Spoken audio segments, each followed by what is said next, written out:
আপনার জীবনে আপনার প্রকৃত বন্ধু আসলে কে?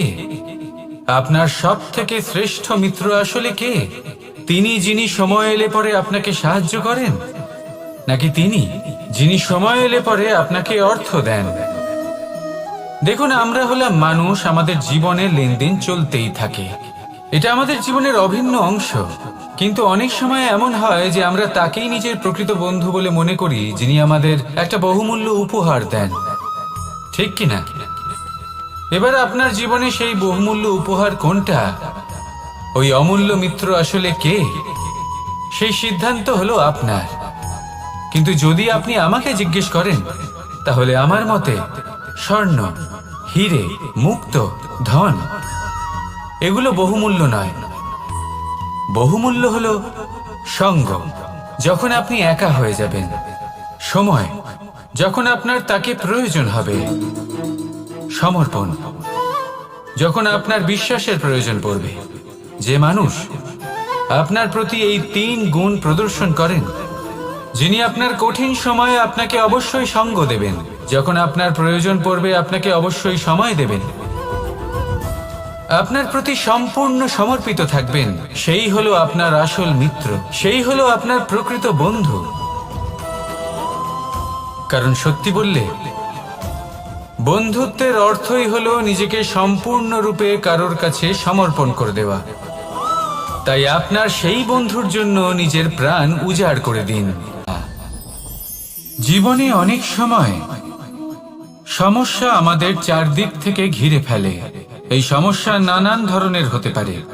আর্থিক সমস্যা হতে পারে, পারিবারিক সমস্যা হতে পারে, কোনো সম্পর্ক নিয়ে সমস্যা হতে পারে, কখনো কোনো দৈনিক সমস্যা হতে পারে, কখনো কোনো দ্বন্দ্ব হতে পারে, অনেক সমস্যা হতে পারে।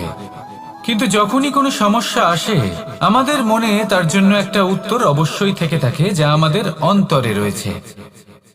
একে আমরা বলি আত্মা। আত্মা হলো পরমাত্মারই রূপ, আর পরমাত্মা তা কখনোই কিছু অনুচিত চাইবে না, তাই তো? এই আত্মা খুব ভালো করে জানে যে কোনটা উচিত আর কোনটা অনুচিত। যদি আসল বিষয়ের কথা বলি, তাহলে আপনাকে নিজের মনকে বুঝতে হবে। কারণ আত্মা তো পরমাত্মা থেকেই আসে। কিন্তু এই মন মানুষ জন্ম থেকেই প্রাপ্ত করে, যার বিকাশ হয় এই সংসারকে দেখে। যেদিন আপনার এই মন আর আপনার এই আত্মা, এই দুই এক হয়ে যাবে, আত্মসাৎ হয়ে যাবে, সেদিন আপনার জীবনে না কোনো সমস্যা থাকবে, না কোনো ঝঞ্ঝাট থাকবে, না কোনো সংকট থাকবে। কারণ আপনার কাছে সেই সমস্ত সমস্যার, সমস্ত বিপদের সমাধান থাকবে, আর তাও আপনারই অন্তরে। সংসারে আমাদের জীবনে যখন কোনো সুখ বা দুঃখ আসে, তার জন্য আমরা কাউকে না কাউকে অবশ্যই দায়ী করে থাকি, তাই না?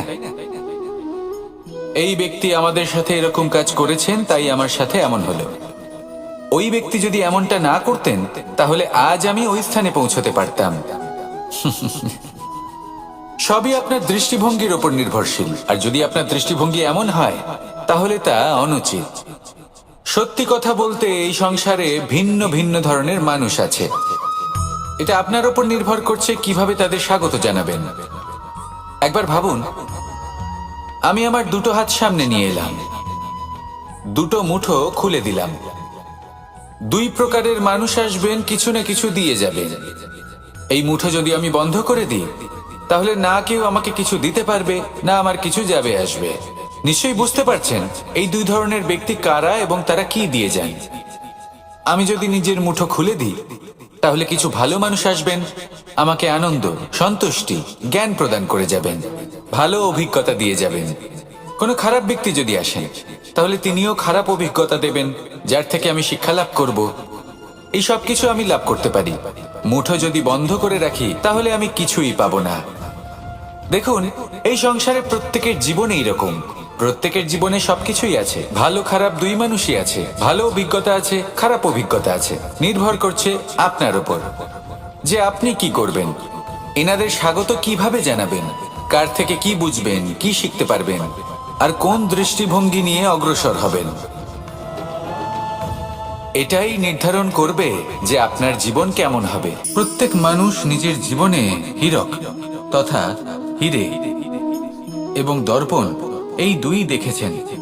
এই দুই হলো সাদা এবং এরা দুজনেই আলোর প্রতিফলন ঘটায় এবং এরা দুজনেই উজ্জ্বল হয়ে ওঠে। আপনি হয়তো মনে মনে ভাবছেন যে এটা কি ধরনের তুলনা করছি। একটা হিরে তো রত্ন, তার মূল্য দর্পণের থেকে অনেক গুণ বেশি। কিন্তু হিরে থাকাতে দর্পণের মূল্য কিন্তু কোনো অংশে কমে যায় না, তাই না? মানুষ যখন হিরে নিজের হাতে নেয় তখন সবার আগে কি খোঁজে? দর্পণ, যাতে তার মধ্যে দিয়ে দেখে সে বুঝতে পারে যে সেই হিরে আদৌ তার শোভাবর্ধন করছে কিনা, তাকে ভালো দেখাচ্ছে কিনা, প্রসাধনের জন্য সেটা ব্যবহার করা ঠিক হবে কিনা। অর্থাৎ হীরের উপস্থিতিতে দর্পণের গুরুত্ব কম হলো না, দর্পণের কারণে হীরের মূল্য বোঝা গেল। আমাদের জীবনেও ঠিক এরকমই ঘটে। আপনারা যদি সংসারে নিজের আশেপাশে দেখেন, এমন অনেক মানুষ দেখতে পাবেন যারা নিজেদের ক্ষেত্রে মহান স্থানে পৌঁছেছেন, নিপুণ এবং শ্রেষ্ঠ হয়েছেন।